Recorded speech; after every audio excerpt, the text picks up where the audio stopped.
Assalamualaikum warahmatullahi wabarakatuh. Nama saya Besya Rizkadulia, NIM saya 24030209. Di sini saya akan menjawab pertanyaan nomor 1, yaitu mengapa manusia sangat antusias saat membahas agama. Manusia membutuhkan agama di dalam kehidupannya, yaitu sebagai pegangan hidup baik untuk kehidupan di dunia maupun di akhirat. Agama Islam sendiri sangat berperan penting dalam mengatur sendi-sendi kehidupan umat Muslim. Allah menuntut setiap umat Islam untuk selalu membenarkan, memahami, dan mengamalkan ajaran agama Islam. Jadi kita harus bersemangat dalam membahas agama Islam. Mungkin segitu saja penjelasan dari saya. Terima kasih. Kesempurnaan ajaran Islam dapat dilihat dari beberapa hal, yaitu menyeluruh. Ajaran Islam mencakup seluruh aspek kehidupan manusia, mulai dari bangun tidur sampai tidur lagi. Yang kedua itu ada berlandaskan Al-Quran dan Hadis. Al-Quran dan Hadis merupakan landasan hukum dan pedoman hidup yang mengatur kehidupan manusia.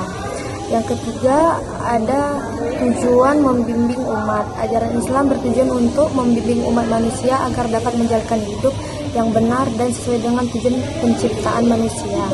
Yang keempat itu ada prinsip-prinsip yang adil. Islam mengatur hubungan antara manusia dan prinsip-prinsip yang adil, rahmatan lil alamin, ta'awun, dan amar ma'ruf nahi munkar.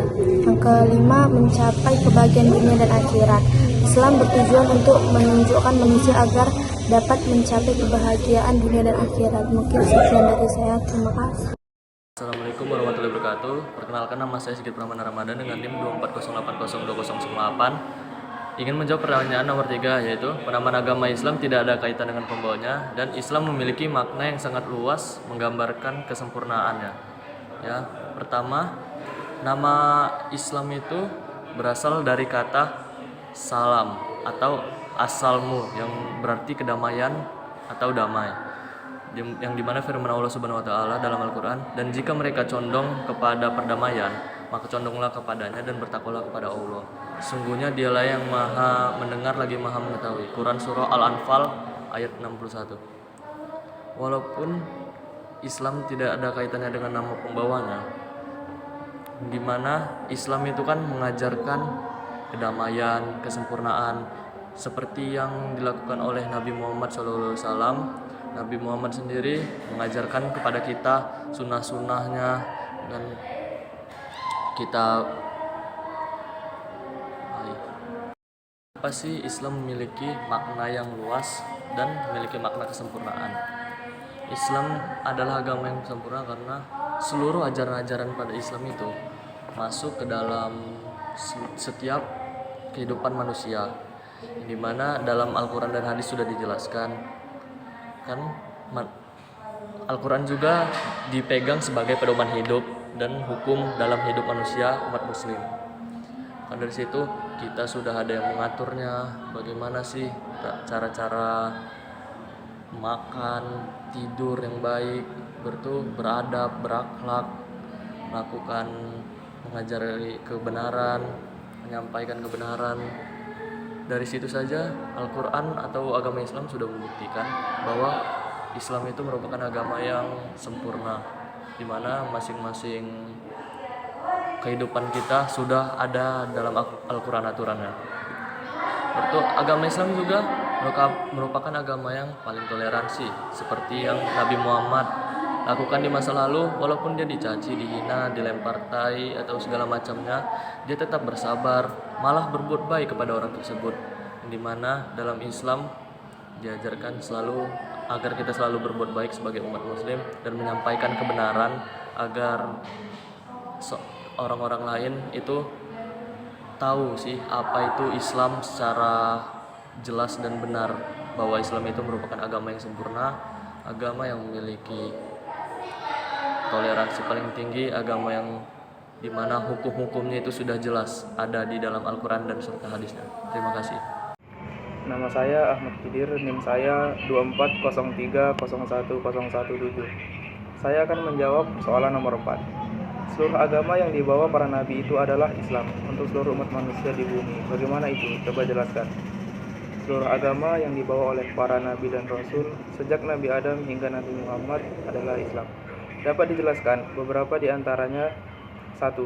Prinsip-prinsip ajaran yang disampaikan oleh para nabi seperti Nabi Nuh, Nabi Musa, dan Nabi Ibrahim sama seperti apa yang disampaikan oleh Nabi Muhammad SAW. Yang kedua, Quran surah An-Nisa ayat 163 menjelaskan bahwasannya apa yang telah diwahyukan kepada Rasulullah SAW sama seperti yang telah diwahyukan kepada nabi-nabi lainnya. Yang ketiga, Nabi Nuh pernah berkata, Islam itu ibarat sebuah bangunan yang dimana para nabi terdahulu membangunnya, sehingga dikatakan Islam adalah bangunan yang sempurna. Terima kasih. Assalamualaikum warahmatullahi wabarakatuh. Perkenalkan, nama saya Muklasya Putra Lubis dengan NIM 240803060. Saya berasal dari kelompok 4. Nah, di video ini saya akan menjawab kuis nomor 5, yaitu saya akan memaparkan bukti kebenaran ilmiah Al-Quran yang lainnya. Dari sini saya mengambil contoh fenomena dua laut yang tidak menyatu. Dan saya akan menerangkannya dalam dua pandangan. Yang pertama dalam pandangan sains, yang kedua dalam pandangan Al-Quran. Dalam pandangan sains, kenapa kedua laut itu tidak menyatu? Dikarenakan ada dua faktor. Yang pertama, perbedaan salinitas. Salinitas adalah tingkat keasinan atau suatu kadar garam yang terdapat dalam air. Nah, dikarenakan kadar garam di Laut Mediterania lebih tinggi daripada Samudra Atlantik, maka kedua laut ini tidak bisa menyatu. Yang kedua, karena faktor suhu. Dikarenakan suhu di Laut Mediterania lebih tinggi daripada di Samudra Atlantik, itulah menyebabkan kedua lautan ini tidak bisa menyatu. Kedua, menurut pandangan Al-Quran. Menurut pandangan Al-Quran, kita bisa lihat di Quran surah Ar-Rahman di ayat ke-19 sampai 20 yang berbunyi, Marojal barahmah Bismillahirrahmanirrahim. Marojal bahroini yaltakiyan bainahuma barajahu la yaba'iyan. Yang artinya, dia membiarkan dua laut mengalir yang kemudian keduanya bertemu. Di antara keduanya ada batas yang tidak dilampaui masing-masing. Nah, ternyata itu juga sudah dijelaskan dalam Al-Quran. Dan juga kita bisa lihat lagi di Quran surah Al-Furqan, yaitu di ayat ke-53. Yang artinya, dan dialah yang membiarkan dua laut mengalir berdampingan. Yang ini tawar segar dan yang lain sangat asin lagi pahit. Dan dia jadikan antara keduanya dinding dan batas tidak tembus. Nah, ternyata fenomena laut yang tidak menyatu juga sudah dijelaskan di kedua surah, yaitu di surah Ar-Rahman ayat ke-19-20 dan juga surah Al-Furqan ayat 53. Oke, itulah tadi jawaban dari saya. Jika ada kesalahan kata saya mohon maaf. Saya akhiri. Wassalamualaikum warahmatullahi wabarakatuh. Assalamualaikum warahmatullahi wabarakatuh. Di sini saya akan menjawab soal nomor 6 yang berisikan sebagai seorang muslim bagaimana harus kita cara menyikapi para pengikut agama yang masing-masing mengklaim bahwa agamanya lah yang benar. Jawaban dari saya, dalam situasi seperti ini, kalau kita tidak punya toleransi, merasa kita paling benar, hebat, dan tidak menghargai akan kacau dunia, apa yang harus kita lakukan? Sama-sama kita ajak untuk menjalankan aturan agama dengan baik, tentu saja dengan tetap menjaga hubungan satu sama lain, menghormati yang punya pandangan yang berbeda, dan membangun bangsa ini sehingga semua sejahtera. Seperti di dalam surat Al-Kafirun ayat ke-6 menjelaskan bahwa untuk agamamu dan untuklah agamaku, yang artinya dengan keyakinan terhadap Allah, umat Islam harus menjalankan kehidupan toleransi yang sesuai dengan tujuan penciptaan manusia, yaitu hanya menyembah kepada Allah.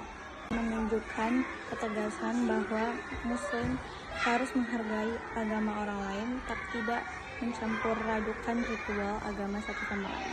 Terima kasih.